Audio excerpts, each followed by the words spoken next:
Hi, and welcome to Vintageous Showcase. This is episode 5, and today we're going to talk all about glass. I've got American glass, I've got Canadian glass, I've got European glass, I've got all kinds of glass to share with you today. I hope you'll enjoy this and let me know in the comments and give me a good old thumbs up if you like this kind of content. And don't forget to check out the other showcase episodes because, I sort of feature something every time and you might find those interesting as well. So I thought I would take you over to my table so that I can give you a closer look. So shall we? Shall we go? Okay, so let's start with the first thing that I have here on the stand is this beautiful perfume bottle. Let's take a little bit of a closer look at this. This is just a gorgeous, gorgeous piece. So this is by Canadian glass artist Robert Held. And this is known as his California Poppies line. Isn't it gorgeous? Oh my gosh. So he is a Canadian artist that is still producing today. He's influenced by Monet. You probably can see the Monet influence there. And Klimt as well. He started his career in ceramics, but then he found glass. And after that, there was sort of the rest is history. He used to have a studio here in Vancouver, but then he's now moved over to the island, to Vancouver Island, and has a studio in Parksville. So that's the first piece, this beautiful piece of art glass. Then I've got some Murano bowls that I want to show you to just show you some different glass techniques that Murano glass is known for. So this is the first bowl that I'm going to show you. So there's the base of it. You can call it a bowl. You can call it a ashtray. It's just a pinched bowl is, probably what I would refer to it as. But do you see that there is sort of some metallic deposits in there? So what that's called is called a venturina. And this is a technique where they use flakes of metal. And in this case, it would be flakes of silver. Sometimes it's flakes of gold. And they put that sort of into the hot glass as it's before it hardens. So I just love this one because it's dark, really dark, rich black, and then like beautiful reds, a little bit of yellow in there as well. Gorgeous piece. So that's one Murano bowl. Then I want to show you this one, and this is a technique called somersault. And what somersault is, if you can see, this is called a geode bowl. And this means that it's layers of glass. So there's actually different layers. There's a red layer, an orange layer, and a clear layer of glass. And so basically what they do is they start with the core shape and then they dip it into to create the other layer to make this kind of geode type thick, layered glass. You often see these in vases too. And again, you see the polished pontile on the bottom, right? Beautiful little bowl. So that's another Murano bowl. And then I wanted to show you the Bullacante technique. So Bullacante is another name for controlled bubbles. And this has got the old Murano label on it as well. So that you can really see the controlled bubbles and how regular they are, right? And so the way that this bowl was created, this is a case glass bowl, so it's kind of got the two layers, the purple and the clear. But the Bullacante, what they do is they sort of insert these bubbles in like a grid. It's like a grid that they put into the glass. And that's what gives it that sort of really regular bubble effect. So those are the three Murano bowls, or ashtrays, if you want to call them that too. Right? So that's that. So now I want to show you this beautiful glass vase, this turquoise vase.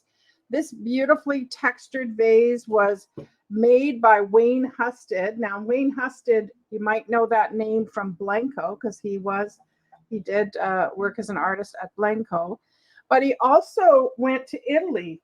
And when he was in Italy, he worked with a company called Stelvia, Stelvia, glass factory in Empoli, which is a little town in Italy. And so he was there, and when he was there, he got this line. He talks about having a very Spanish influence. I kind of see brutalist in this. To me, like that is reminiscent of brutalist. The texture, the forms here really make me think of brutalist type jewelry and design. Okay, what's next? Well, I think what's next is a vase or a bowl that I kind of referred to in the thumbnail. So let's look at that. So this beautiful bowl is called, well, I asked in the thumbnail, what does this bowl and Winston Churchill have in common? If you had a guess, put it in the chat if you're watching on the premiere, or put it in the comments. But what they have in common is that they both love cigars, because this bowl is called a cigar bowl. And it was produced by Chalet, which is a Canadian glass manufacturer.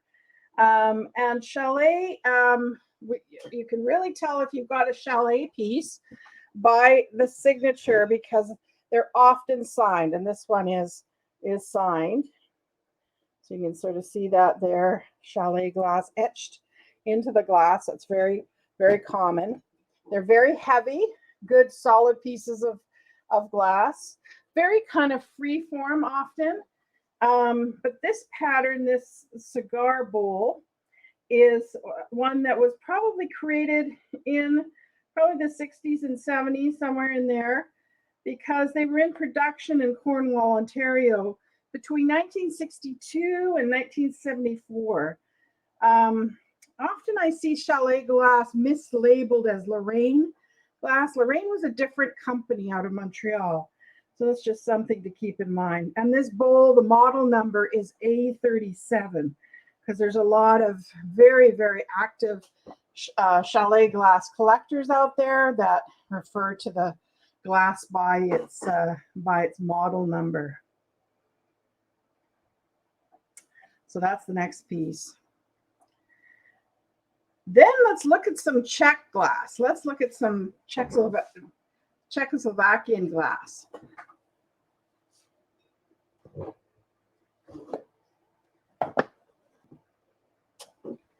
So these are two vases that are Czechoslovakian in origin. They are Sklo Union Czech vases, and they were produced by Rosí's Glassworks.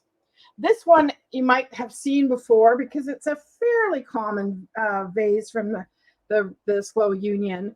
It's called a bullet vase or a lens vase. It's also called a lens vase. And you'll see them in different colors, different sizes. So this one is more of a smaller one. Now this vase in the back is also produced at the same time. But they're two different artists. So this first one, this one here, the smaller one, is known, or was designed by Rudolf Schroeter. And this is pattern number 914. Now that one was probably designed more in the 50s. And then Jan Smid designed the one in the back, the larger one. And so, but these are really beautiful pieces of Czech glass. I really love them. I've always been a lover of Czech glass. I want to show you one thing. This is all pressed glass, but always what I see when I find a piece of Czech glass is this polished rim. Do you see how it's indented? And then it has that kind of polished rim. That's a real telltale sign that you've got a piece of Czechoslovakian glass. Often that's a piece that's a Sklo Union piece. So that's just something to keep in mind when you're out and about hunting for treasure. All right. What's next? How are we doing? Are we excited yet? Do you like what you're seeing? Do you love glass? Are you somebody that collects glass? Let me know in the comments what you think of this stuff. I think what we'll do now is look at a piece of Fenton. So American glass. Let's switch to American glass now. So this is a piece of Fenton glass, Fenton Carnival glass. And this is a really old piece. This is when they first started making Carnival glass. And you can see that it's green. The undertone is green. It's got the basket weave design and the open work here around the rim, the ruffled rim. And also, do you see the blackberries in the center there? So this pattern is called Blackberry. And this was probably made in about 1915, something like that, 1915. So Carnival glass, when it was first made by Fenton, wasn't called Carnival glass. Did you know that? It was called Iridil glass, Iridill glass. Fenton was the one to kind of invent it. They were trying to copy Steuben and other sort of higher end glass manufacturers, Tiffany, you know, that kind of high-end manufacturer, to get that sort of metallic look that they're known for, and bring it more to the mass market. And what else can I tell you about this one? So this one, as I said, is probably from the early 1900s. It's not marked. Did you notice that when I showed you the bottom? It's not, you know, got the Fenton oval. That Fenton oval wasn't added to their glass until sort of the 60s, late 70s, I think, or somewhere around that time, somewhere around the 70s is when they started to use the Fenton oval. So, you know, the earlier pieces won't have that oval mark. Okay. How about some pretty impressive big purple glass now? Let's have a look at a couple of things that I have that are purple glass. Something that's hard to find, purple glass. So let's look at that. So this is a big, big piece of glass. Let's see here. Even it's bigger than my ruler, so it's bigger than 15 inches. It's about 16 inches tall. Really gorgeous piece. So this is an apothecary jar, and this is from, you can see the label on it there. I'll bring it a little bit closer so you can see the label. So that label says Rosini, and it says handmade genuine Empoli glass, Italy. So, and here's the lid on it. Just a gorgeous, you know, hand-blown lid. And I love the foot on it as well. Kind of that kind of cone shape. So this is a really cool piece of Empoli glass. Now, Empoli is an Italian town that's located just outside of Tuscany, about 12 miles from southwest of Florence, in that area. And glass produced in Empoli is known as Empoli glass. Makes sense, right? Rosini was just one of the sort of Empoli manufacturers. And this would be, I mean, the thing that I find really quite amazing about this piece of glass is that it survived, because this was probably produced in the 60s. And I'm absolutely amazed that there's no chips, no cracks, no nothing on this one. So pretty amazing. I think it would be really cool, filled with something. What would you fill it with? Let me know in the comments or in the chat if you're watching the premiere. Let me know what you'd put inside this. I think it would be really interesting, maybe with some silver Christmas balls or, I don't know, something interesting. But I'd love to hear what your ideas are too. I just think it's a really, really neat, interesting piece and great for a collector. Well, if that isn't enough purple glass for you, I have another purple thing I want to show you. So let me show you that now. So how about this beautiful, beautiful liqueur set? So it's got little glasses, little liqueur glasses, very Art Deco. And I'm loving the gold on this. It's in perfect, perfect condition. Just a beautiful, beautiful piece of beautiful amethyst glass. And here's the decanter. Again, very Art Deco in design. I love this sort of metallic wave-like pattern on it. And it has a sticker there that says made in Czechoslovakia. So it's probably brand new, right? It looks to me like it's never, ever been used. Nice ground stopper, fits it really nicely. Isn't that a gorgeous piece? Now, what would you use this for? This is what I would call a liqueur or a cordial decanter by the size of it and because of the glasses that come with it. And so this would be used to serve cordial or liqueur straight up, sort of after dinner, like an after dinner little nip of something. And if you don't know what liqueur is, because I know cordial is more the word that's used, I think, in the States. Liqueur is the same. They're sort of synonymous, and it's basically a base distilled spirit, like some kind of base alcohol, and then they add sweeteners and various flavors like herbs or rinds or other things to make it have a flavor. And this set here would be from the Art Deco era, which is, between the wars. So 1910, 1940 in there, somewhere in there. But I just think it's a stunning, stunning piece and would look fantastic in a vintage bar, right? What do you think? And the last piece of glass that I want to show you is this cool piece here. How about that? Do you see what that is? So it's got a blade. It is a lighthouse, but it's a candy jar. So this was used in like the 40s, and they would put candy in these jars as a kind of toy and a candy for kids.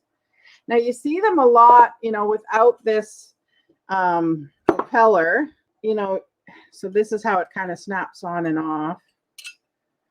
It's got a little bit of rust there on that one blade, but otherwise it's in pretty good condition, including the sort of original paint on it. But you'll see them like this without the propeller on them, or the windmill, the meal part.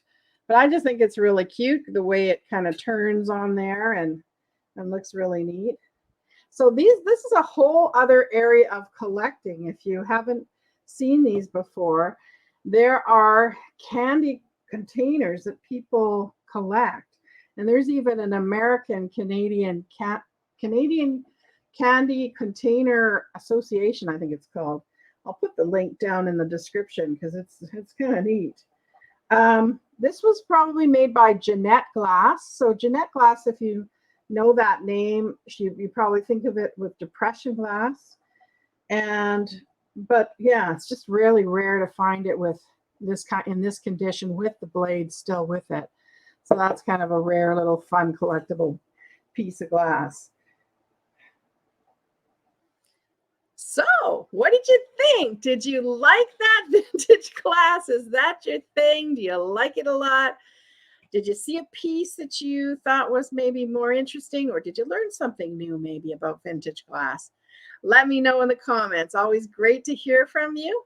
You know I love you. And we'll see you next time. Thanks for joining another episode of Vintagerous Showcase. Bye now.